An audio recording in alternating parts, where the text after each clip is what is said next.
আপনার বিকাশ অ্যাকাউন্ট থেকে নির্দিষ্ট সময় পর পর নির্দিষ্ট একটা পরিমাণ টাকা কেটে নিয়ে যাচ্ছে, অথবা আপনি বিকাশ অ্যাকাউন্টে ভুল করে অটো পেমেন্ট চালু করে রাখছেন, এই জন্য আপনার নির্দিষ্ট সময় পর পর আপনার অ্যাকাউন্ট থেকে নির্দিষ্ট পরিমাণ একটা টাকা কেটে নিয়ে যাচ্ছে। কিভাবে অটো পেমেন্ট বন্ধ করবেন এই বিষয়টি আপনি বুঝতে পারতেছেন না। আজকের আমি এই ভিডিওতে আলোচনা করব কিভাবে অটো পেমেন্ট খুব সহজেই বন্ধ করতে পারবেন।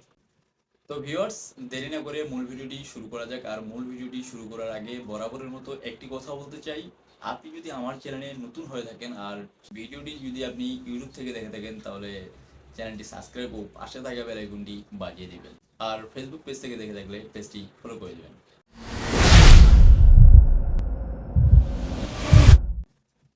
আপনারা বিকাশ অ্যাপটি ইনস্টল করে নেবেন। ইনস্টল করার পর লগ ইন করে নেবেন। লগ ইন করার পর আমরা বিকাশের মেন মেনুতে চলে যাব। মেন মেনুতে যাওয়ার জন্য বিকাশের যে লোগোটি দেখা যাচ্ছে উপরে, সেইখানে ক্লিক করব।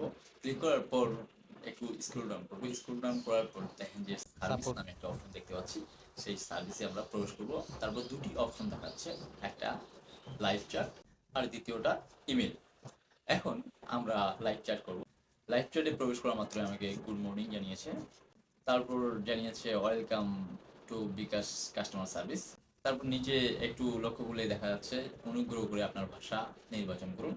এখানে দুটি ভাষা দেওয়া আছে, বাংলা, ইংরেজি। আপনি চাইলে ইংরেজিতে সিলেক্ট করতে পারেন, আমি বাংলায় সিলেক্ট করে নিচ্ছি। বাংলা ভাষা সিলেক্ট করা মাত্রই বিকাশ রোবট আবারও আমাকে একটি মেসেজ পাঠিয়েছে, অনুগ্রহ করে নির্বাচন করুন। এখানে অনেকগুলো ক্যাটাগরি দেখতে পাচ্ছেন। সেই ক্যাটাগরিগুলোর মধ্যে সবার শেষে লেখা আছে কাস্টমার সার্ভিস। যেহেতু আমরা কাস্টমার সার্ভিসের সাথে সরাসরি কথা বলবো অটো পেমেন্ট ক্লোজ করার জন্য, তাই আমরা কাস্টমার সার্ভিস অপশনটিতে ক্লিক করব।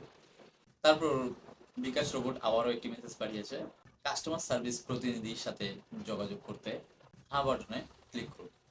হ্যাঁ বাটনে ক্লিক করা মাত্রই আমাকে আরও একটি মেসেজ পাঠিয়েছে, আপনার চার্টটি ভবিষ্যতে প্রয়োজন ও সেবার মান নিশ্চিত করার জন্য স্টোর অথবা মনিটর করা হতে পারে। আরও লিখছে, কাস্টমার সার্ভিস প্রতিনিধির কাছে ট্রান্সফার করার আগে কিছু তথ্য দরকার। তথ্য হিসেবে প্রথমত চেয়েছে আপনার নাম লিখুন, অর্থাৎ আপনার এনআইডি অনুসারে নাম লিখে দিতে হবে। আমি আমার এনআইডি অনুসারে নাম লিখে দিচ্ছি।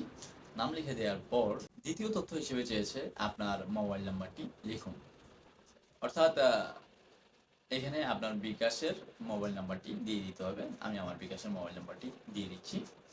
তারপর বিকাশ রোবট আবারও একটি মেসেজ পাঠিয়েছে, প্রিয় গ্রাহক, সকল কাস্টমার সার্ভিস প্রতিনিধি এই মুহূর্তে ব্যস্ত আছেন। কিছুক্ষণের মধ্যে আপনার চ্যাটটি একজন প্রতিনিধির কাছে ট্রান্সফার করা হবে।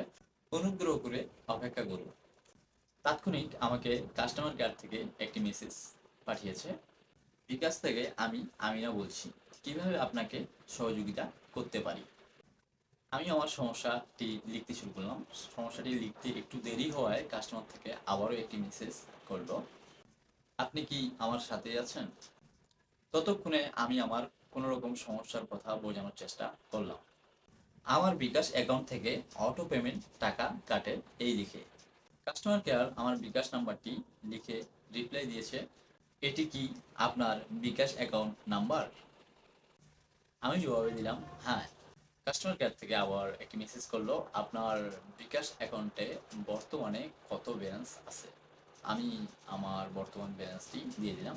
আপনারাও অবশ্যই বর্তমান ব্যালেন্সটি দিয়ে দিতে হবে আপনাদের।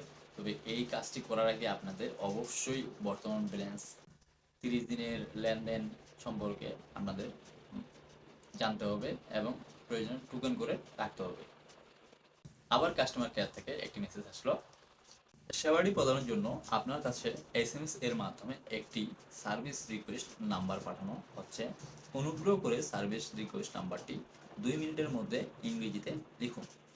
কাস্টমার কেয়ার থেকে একটি এসএমএস পাঠাবে, সেই এসএমএসটিতে একটি কোড থাকবে, সেই কোডটি তাদেরকে ইংরেজিতে লিখে পাঠিয়ে দিতে হবে। আমার নাম্বারে ইতিমধ্যেই একটি মেসেজ চলে আসলো। এই মেসেজটিতে যে কোডটি আছে দেখতে পাচ্ছেন, এই কোডটি আমি এখন পাঠিয়ে দিব। সার্ভিস রিকোয়েস্ট নাম্বারটি দেওয়া মাত্রই বিকাশ রোবট দেখালো, service request number verify successful. তারপর কাস্টমার কেয়ার থেকে আমাকে জানিয়ে দিল, আপনার বিকাশ অ্যাকাউন্ট থেকে মার্চেন্ট এর সাবস্ক্রিপশন ভিত্তিক সেবা বন্ধ করে দেওয়া হলো। আরও লিখছে, আমি কি আর কোনো তথ্য দিয়ে আপনাকে সহযোগিতা করতে পারি? এখন বিকাশে যদি আপনার আরও কোনো সমস্যা থাকে তাহলে আপনি সমস্যাগুলো খুলে বলতে পারেন। তো ভিউয়ার্স, এইভাবে খুব সহজেই আপনি অটো পেমেন্ট ক্লোজ করে দিতে পারেন। ভিডিওটি কেমন লাগলো একটি মন্তব্য করতে ভুলবেন না, আর একটি লাইক দিয়ে পরবর্তী ভিডিও বানানোর উৎসাহ করবেন। এতক্ষণ আমি আরাফাত আরিফ আপনাদের সাথেই ছিলাম। আবারও দেখা হবে নতুন কোনো ইন্টারেস্টিং ভিডিও নিয়ে।